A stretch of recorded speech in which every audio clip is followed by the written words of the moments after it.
நான் அவங்க அடக்கியிருந்தார். இன்னும் நம்ம ஏர்போர்ட்டில் நியூஸில் பார்ப்போம், தங்கம் கடத்திட்டு வந்துட்டாங்க, மிஞ்சி போனால் வெள்ளி கடத்திட்டு வந்துட்டாங்க, தங்கம் கடத்திட்டு நிறைய பார்ப்போம். அதே மாதிரி வந்து பிராணிகள், அனிமல்ஸ், குரங்குட்டி, பாம்பு இது மாதிரி தூக்கிட்டு வந்துட்டாங்க அப்படி, அட்டைப்பூச்சி இது மாதிரி அதெல்லாம் போக இப்போ அதையும் மிஞ்சி எங்கே போயிட்டாங்க பாருங்களேன். சென்னையில் தலைமுடி ஏற்றுமதி மோசடி, அமலாக்கத்துறை அதிரடி.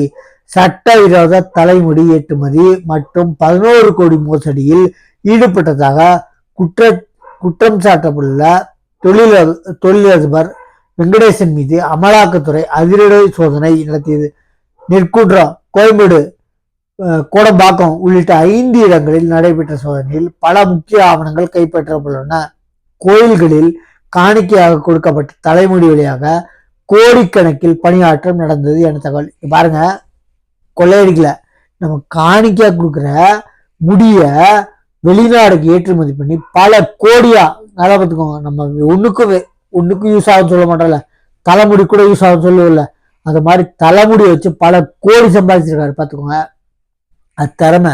அது என்னன்னா, அந்த முடிய வச்சு அவர் சம்பாதிச்ச ஒரு டாக்ஸ் கட்டல, அதனால வந்து அமலாக்கத்துறை வந்து முறைகேடா ஏமாத்திருக்காரு, சட்டவிரோதமா ஏமாத்திருக்காரு. வித்ததுக்கு திருடல, வித்திருக்காரு, ஆனா வித்ததுக்கு டாக்ஸ் வந்து கவர்மெண்ட் கட்டாதனால சட்டவிரோதமா காசு சம்பாதிச்சிருக்காருன்னு சொல்லிட்டு அவர் மேல வழக்கு பதிவு செஞ்சிருக்காங்க. இதனால பல கோடி ரூபாய் ஒண்ணுக்கும் ஆகாத முடியினால. சரிங்களா?